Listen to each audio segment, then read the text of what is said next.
before I do that, I got to show you guys how we're gonna, no, I'm gonna do, wait, I need a coffee. Listen, people, we're smart. This is Mr. Owl. He's not been on the channel in a while. So you can loosen this jam nut, turn this right here, and you can change. That's why most wars have been started. It's because of land, which invisible guy in the sky you like, or your funny hats that aren't like somebody else's funny hats. World history, you're welcome.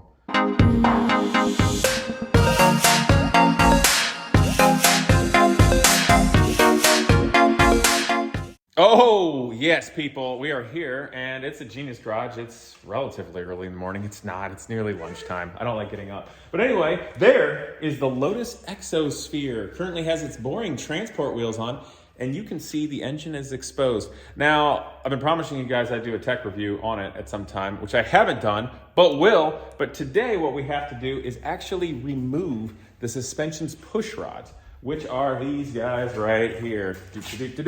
Boom. Basically, all of the weight of the car from its downforce, as well as actual weight pulled down by gravity, will be getting pushed into these in compression. Now, the problem is on the rear, if you notice the way this was originally designed, you've got your rod end here, which goes into the bell crank and pushes the shock, and obviously works to the sway bar over here. And the way it's adjustable, there are threads. Let's see, sorry guys, it's on cinematic mode. There are threads here and here. So you can loosen this jam nut, turn this right here, and you can change the ride height or how much compression, not compression. I only had one coffee today, not much to eat, Sean. Sean appreciates and understands. He's a real human being. He's been around the world. I'm working on it, guys. So anyway, you can adjust your corner weights and such with it, ride height, rake, etc. So the problem is, if you notice this is fairly spindly, and the metallurgy of this one isn't most brilliant. That's not the original one from Lotus, trolls. So metallurgy isn't great. If you get any deflection on this, or even the slightest amount of bend to this where it's off center from a straight line, the mass amount of force going into this thing from all the downforce and such at speed and all of the impacts from racing and driving can cause this to fail and bend. Now we've got another one of these that totally failed, it yielded, and it went burp like that, which is not good for males over the age of 40, as well as race cars, because if it goes, you potentially will instantaneously crash a very expensive car, which you like. And in the circumstance of Genius Garage, I want to sit around for many, many years for us to be able to teach and inspire with. So here's our plan. This car, obviously, was done by Lotus Formula One, but there's a lot about it that they took from the IndyCar world to make work and build into a really awesome hot rod, i.e. Formula One car that will last longer, but it still requires a lot of doing. So if we're displaying it somewhere, the answer is no, we can't just start it up. We could, but we're not. So anyway, we're gonna remake these push rods at Legacy Autosport with Mike and Butch Meyer out of stronger IndyCar push rods. Yes, so it won't fail. I don't care if it weighs a little more. Here we go, yes! Wait, before I do that, I gotta show you guys how we're gonna, no, I'm gonna do, wait, I need a coffee. Listen, people, we're smart. This is Mr. Owl. He's not been on the channel in a while. You should miss him. That's Sean the Sheep. That's Brandon. An entire nation is cheering him on. That's the closest I'm gonna get to making a political joke. Do you think I got away with it? I think so. I know things, I'm smart. Except this hat is really weird, and they tell me it should be more flat brimmed. Right, Brandon? No. It shouldn't be more flat brimmed? That's what you said, Sean the Sheep. It's supposed to be flat brimmed. Mm-hmm. Except I put this on, and it makes me look like I'm going to go to jail soon. So, I'm gonna be like the 80s, in the early 90s, and roll this sucker. Do I have the proper roll? Like I'm a pilot from the late 1930s? Yeah, like Ricky Bobby. Do I know Ricky Bobby? Yeah. Do at least now I look like I'm not going to jail sometime soon? Yeah. Okay, good. Yes. Okay. So guys, come on over here. One of the things with this car that we have to do real quick, since we're gonna take the push rods off and it's gonna take a little bit of time, that's time that we can't put the car back on the ground. So currently it's sitting on the really dorky transport wheels. These are that way, so it's easy to push the car around. It's got a lot of ride height, so you can push it right in the trailer, strap it down and stuff. It's real easy. But the thing with motors like this, really high-end motors, are you don't want it to sit on the same valve spring all the time, because the valve springs that are pushed down when a motor is stationary will fatigue it. So you got to turn the motor over, so generally every week. And one thing I did to make it easier, you'll notice here, I have the spark plugs out of it, and actually they're really nifty spark plugs. They're very narrow, they're long, and you notice there's no electrode poking off. It's kind of more like an airplane. So you got to be nice to the car. In any case, the spark plugs are out.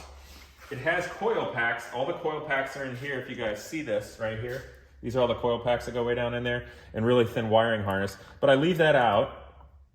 Now, this car does not have a auxiliary starter like an Indy car where you plug it in. Believe it or not, and this is really cool for this car, they did pack an onboard starter onto it. But we're not going to use that to turn the car over for a couple of reasons. One, if you just bump it, you don't know if you're going to come all the way over and push down the same valve spring. And two, when the car sits for almost any amount of time, the oil from the sump tank starts draining down into the pan. So you have to carefully turn it over rather than do that for the possibility of hydrolocking it. They do say to just drain the oil if it's going to sit for a long period of time, but I found out it's easier just to leave your nice oil in it, and then when it's time to turn it over, you put it in gear and gently push it a little bit, and that will pump the oil back up into the tank. And then when you get it to a certain level that you have no concerns of any issue with the engine, then you can turn it over with the electric starter and get your oil levels to where you need to be. But right now, what I'm going to do is we're going to put it in gear, and yes, I've actually got a doggone adjustable wrench to do so. You'll notice here is the shift tech, which controls the clutch as well as the pneumatic shifter, the pneumatic sequential shifter here, and it has a little air pump and a tank. But I'm not going to energize the whole thing and click it. What I'm going to do is I'm going to do it just by hand, but to do so I need to be able to carefully grab this arm here with that, and that allows me to put it into gear manually, no different than I would a motorcycle. So I just have to do it nicely. Okay, Sean, why don't you go over on my right side here? I'm going to, I need to be able to roll the car a little and bump it, just like a motorcycle or a quad or something like that. Give me 1 second. All right. There's a gear. Now, to make my life a little easier in pushing this and turning it over, I want to stick it in first gear, probably stick it in like second. It is geared relatively tall because it's a road racing car. So, Brandon, would you be so kind as to help me push it forward? Now, what you guys may notice, and I'll do it a little faster, so hopefully you do it. When it gets to a compression stroke, there's no spark plug in it, so the air starts pushing out, and you'll notice it will potentially lift that cover with the coil pack plugs. Ready? There we go. You might have to just gently bump it a little. See? Ooh, careful. A bit crazy here. Okay, keep going.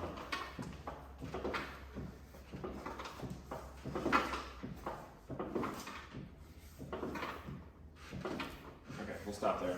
That's literally all I need to do. You just need to get it past enough of a stroke that you know that whichever intake or exhaust valves were potentially open, you've gone far enough that they're now closed. So I'm going to go ahead and just stick it back to neutral. Here's first. Return.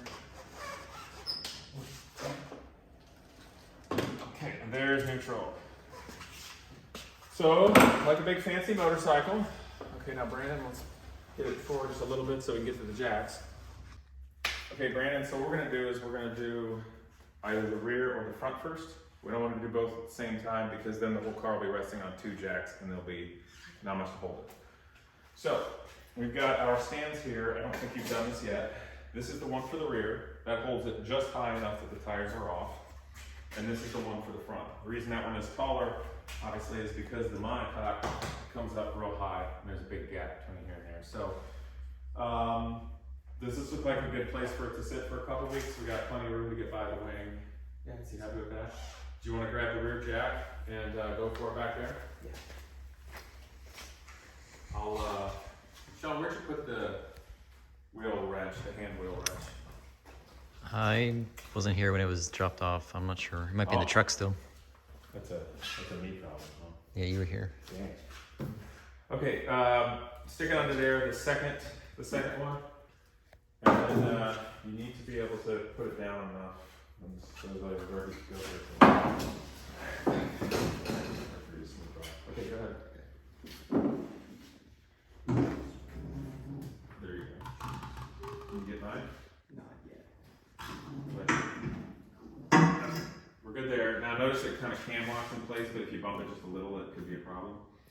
The other thing is, the way this is, if you don't have it in fully, or if you have it in too far, you really shouldn't turn it, because to turn it, it needs to be perpendicular in plane, because if you turn it like this, it'll start hitting.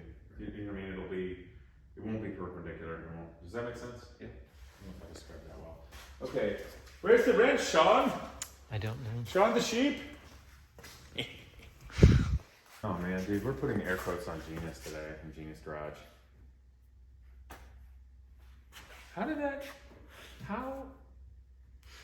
Who unloaded the trailer? Was it me? Is it up here?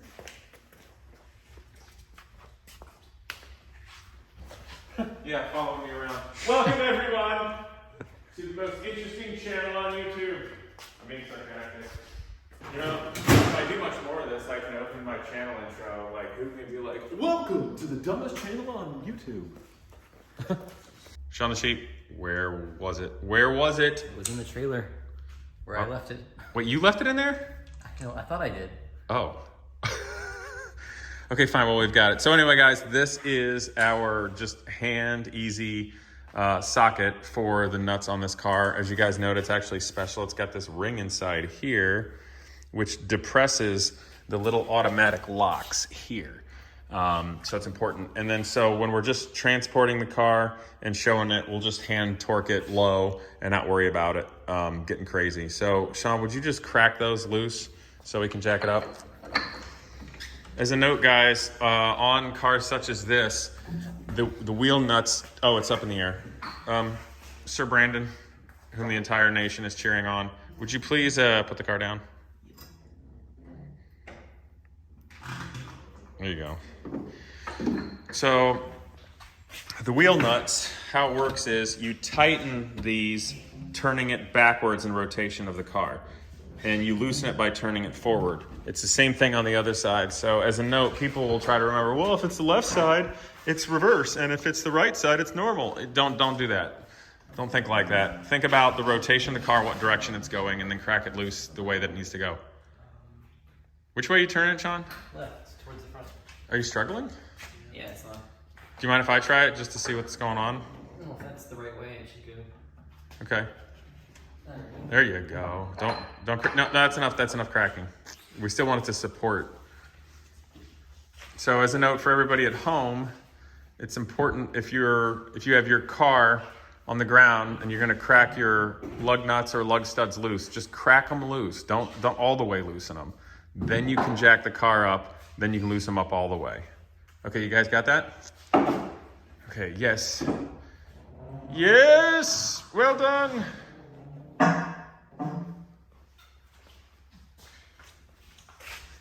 Okay, now you want to take them off?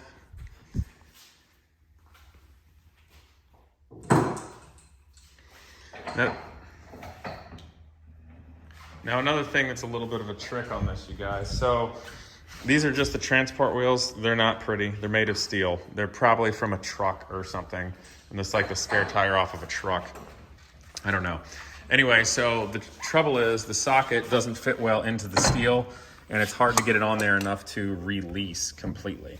So sometimes we've got to see if you can get that in all the way. You're really going to have to get it out good. If it doesn't release, it doesn't release. Don't force it. That's releasing. Okay, tell you what. Let me do my Swiss Army magic. Would you be so kind? Show them how pretty I am. Don't I look pretty? No. Okay. Okay, so what I'm gonna do here, guys, is I'm gonna just gently snug that back up. The problem was, Sean, the locks. Oh, there's only safety. Correct. We got two options here. If we're just gonna use this socket for transport, we need to turn down the outer diameter of the socket, get it smaller so it fits inside this. Because right now the flange here of the steel wheel is interfering, not letting you push it in far enough. So what happens is, if you notice, if I go to loosen this, boom, it hits the locks. So what I'm gonna do is I'm gonna push this in gently and make it kind of snug with friction. This is not the way we want to do it at the track because it's slow and makes us look stupid, but this is the smart way to do it right now to defeat the system. Haha, yes. No, I didn't spend part of my childhood picking locks. Yes.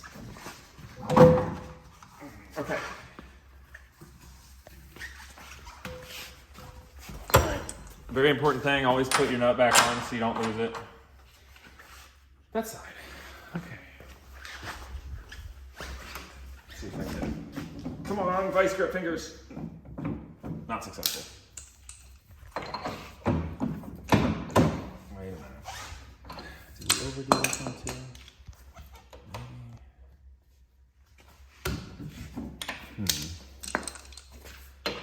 Yeah, guys, we're really gonna have to. Okay, that's good. Oh, good, it pushed it in properly. How nice. This one, I was able to squish in enough that it wasn't an issue.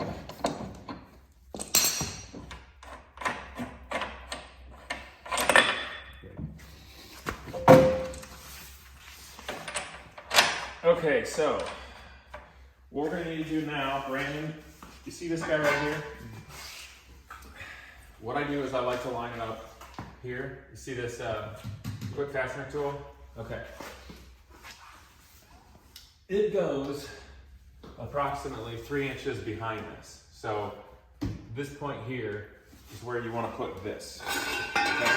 Now when you put it in, you need to look and see if it's centered from the rear, because if you have it over too far on one side, the monocoque will sit here, but then this will put undue pressure on the lower wing or the under tray. Does that make sense? Yep. But in terms of where to put it, right here. Okay? Sounds good. Okay, go for it. And then when you get it place position, I'll take a peek and then you can lower it on that.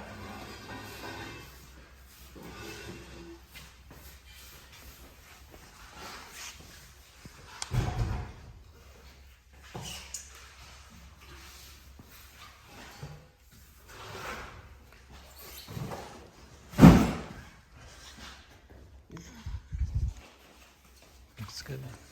Yeah.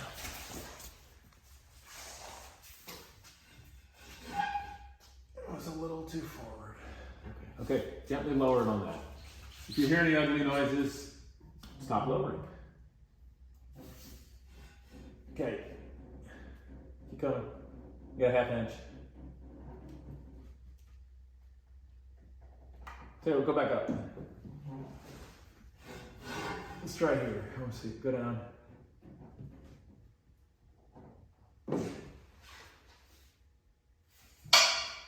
Up.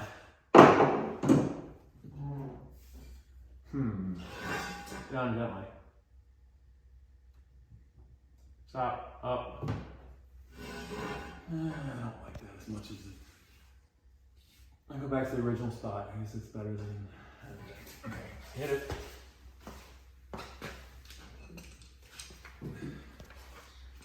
Okay, so naturally this is not what you tighten it down with. It requires a lot more torque, and it's got this stupid adapter. So this is just what we take with us when we go on displays and stuff. Hence the Columbus Cars and Coffee Rivers. Okay, sir, do you want to get the front jack and figure that out? So you've probably seen it done, but what do you think? How do you think the front jack works and why? Those are in the front wing. Yeah, go for it.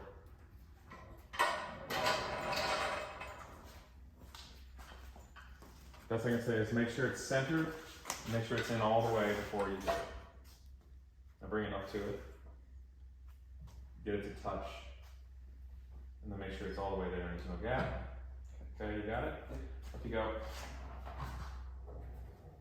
We never cracked it loose, but I think I can do it. You can stop.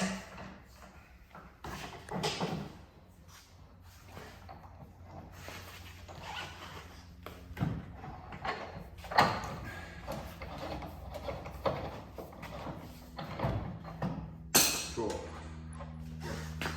Do the other one. Just don't let that pop off on the way or something.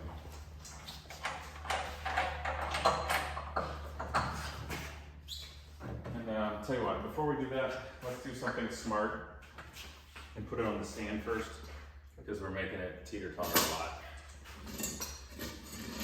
Now this stand, you gotta be mindful, we don't wanna go and hurt the suspension. You put it as far back as you can where it's not touching the lower A-arm right here. Does that make sense? Yeah. So you can eyeball it from the top really easily. Okay. Okay, maybe come here and take a peek. But that's the strongest point and best point. Okay, go ahead and lower it nicely, please.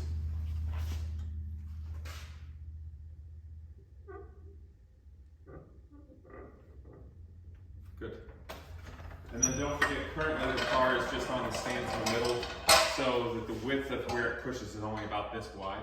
It doesn't have a wide berth, so you can see it's a little jiggly, you know? Wait a minute. Oh God, we're stupid. I really need to go get lunch and coffee. I'm stupid. It's sitting on these wheels now because it's a stupid transport. I'm leaving this in. I don't care. I'm not perfect. What? I'm laying off the coffee because it makes my digestive system freak out. Because all these students and everything else, and all you guys watching gives me lots of stress. And if I drink too much coffee, my guts hurt. So I tried to not drink coffee today, and now I'm stupid. I have to find the balance. Yes. How are we doing? We're off the ground. You're with it. Why don't you should tell me what to do. It's this hat. I should try to make it flat brimmed. So it should be backwards. And flat brimmed and backwards? Yeah. Wait. That's painful. Should it be slightly off to the side? Yes, even better. Am I showing the sponsor properly? No, you're not. Should it go the other way? Yeah. There we go. Like this? Wait, is there a level where if I turn it like too far? Did you ever see a movie in the 80s? There's a bunch of white kids from like the Pacific Palisades or Beverly Hills or something, presumably, and they all wanted to be Hood. I think I've seen that, yeah. And the only gun they could get was like a flintlock blunderbuss. Yeah, I've seen the picture. Do I look like them? Yeah. Okay.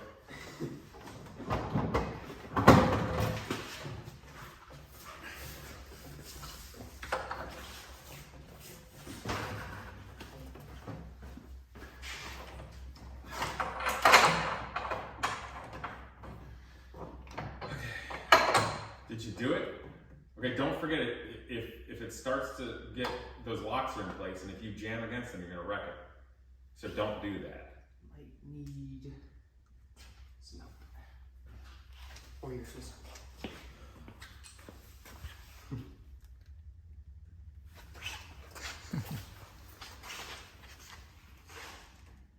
Oh no, you're doing fine. It's just the wheel being blocked anyway.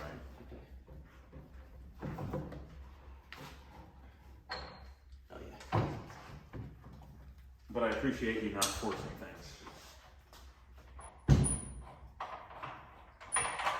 Here are, sir. Okay, if you'd like to put it on the stand, go ahead. Just make sure it's aligned properly.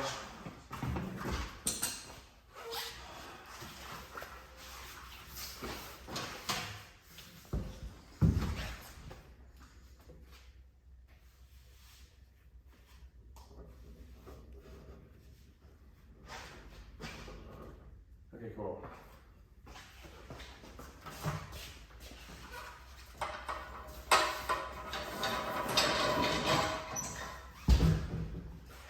Cool, got it. Okay. Now what are we doing? Oh, let's take the things off. Okay, I've never done this before. Let's take a look at the front to start with. Then we're getting lunch, so I'm less stupid. But make sure I curl my hat again so I don't end up in jail for going outside with a flat brim hat. Everybody in popular culture thinks it's other things. It's really just because of your hat. That's why most wars have been started. It's because of land, which invisible guy in the sky you like, or your funny hats that aren't like somebody else's funny hats. World history. You're welcome.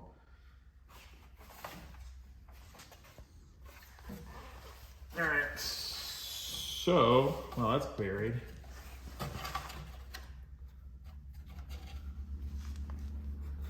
But it's not so buried that we can't get wrenches on it cheaply if we try. Brandon, do you see where it is? The bolt comes from the front, goes through, and there's a jet nut on the back of it. Yes. And it's on the lower A-arm. Yeah, that's painful. Okay. So if we release that, that's fine, but we're also going to have to do carefully is we're going to have to come up with things to support each corner because there will be nothing supporting. I don't really want to remove the entire corner. Does that make sense? Yeah. The other thing we need to do is mindfully remove each one of these covers because that's the only way we're going to be able to get this bolt out. And there's an Allen wrench here, and there may be also something here, I don't know. So let's get at that. And then this one's a little easier, kind of. It's got a 12-point bolt on the front, and then a jet nut on the back. You carbon covers come off? Yes, but don't worry about them now because you can get it without. You mean these are the ones on the... The one on the... We'll worry about taking that off afterward. The other thing we're gonna have to do really smartly is we're gonna put tape around it. We're gonna mark each one for each corner because when Mike remakes a new one, he's gonna drill it on a steel table and we're gonna get push rods that are identical. So theoretically, we should literally be able to put them right back on and the car will be still dialed in to where it was. All right, you guys. So I pulled the top bolt here. So you should be ready to pull your bolt out here because you got the nut out? Yep. Okay.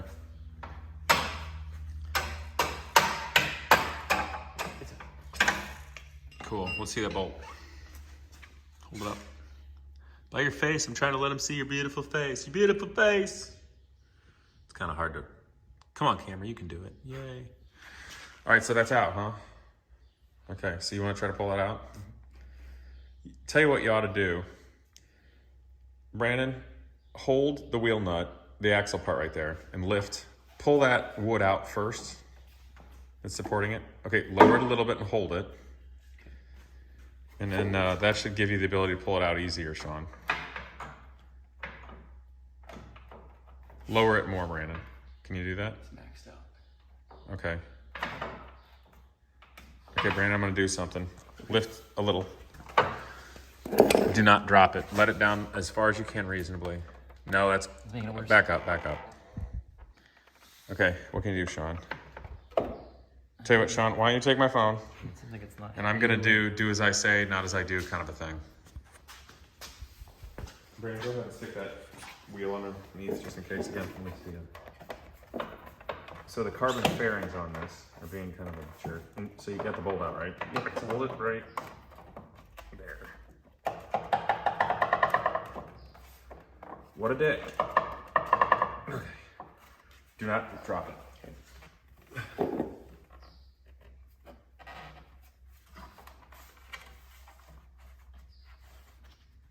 So most of it's just being a dick, right? Yeah, it just doesn't want to come out. It might be stuck on like the brake lines or something. There's like a bunch of cables. That's partially out. Huh.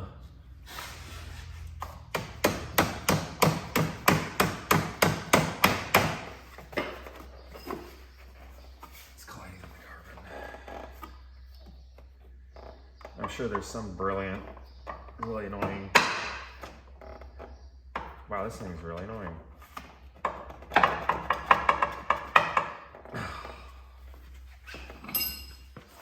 Why do you have to be such a dick?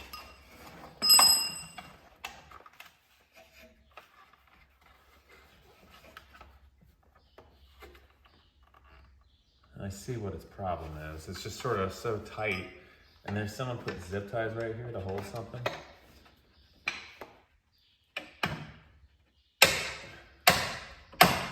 Out of the way, zip tie.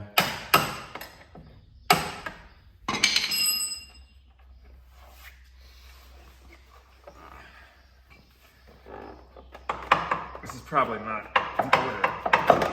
Yeah, there we go.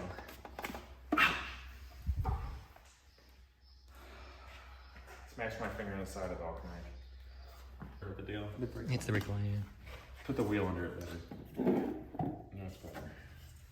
Damn it, that hurt. Yeah, it's just captive and being stupid. Did I mess up anything? My finger. Yeah. You guys may have seen, but it is a conventional steel chromoly type push rod inside here, and the carbon is a fairing, which is pretty darn cool. It uses helicopter tape to go around it, and frankly, the carbon, if I'm not mistaken, is literally helicopter taped in place, which some might think is dumb, but is really smart and lightweight and works really well. So we'll have to untape it, but there's the first one. Okay, I want lunch. Shall we? Okay guys, that is it for working on the Lotus Exosphere. Actually, that was like a couple of days ago. Since taking all the push rods to Mike, and we went to lunch, and we were burned out and working really hard to get it done. So hope you guys forgive us about not showing you like literally everything. But there will be more video when we put it together. I think it's gonna be a lot of fun. You're gonna learn a lot. So hope you enjoyed it. Hope you enjoyed just seeing everybody being very real, working on a car that is very, very techy and very zoomy. But it's gonna be good, and really appreciate what Mike Meyer at Legacy Autosport is doing for Genius Garage. Really means the world. So hopefully I get that car together relatively soon with stronger, better push rods, and get to go test it and then be out racing later this year. Perhaps the VSCDA HSR race at Road America, I think in September, could be a really good venue. So we'll see what happens. But check out Genius Garage.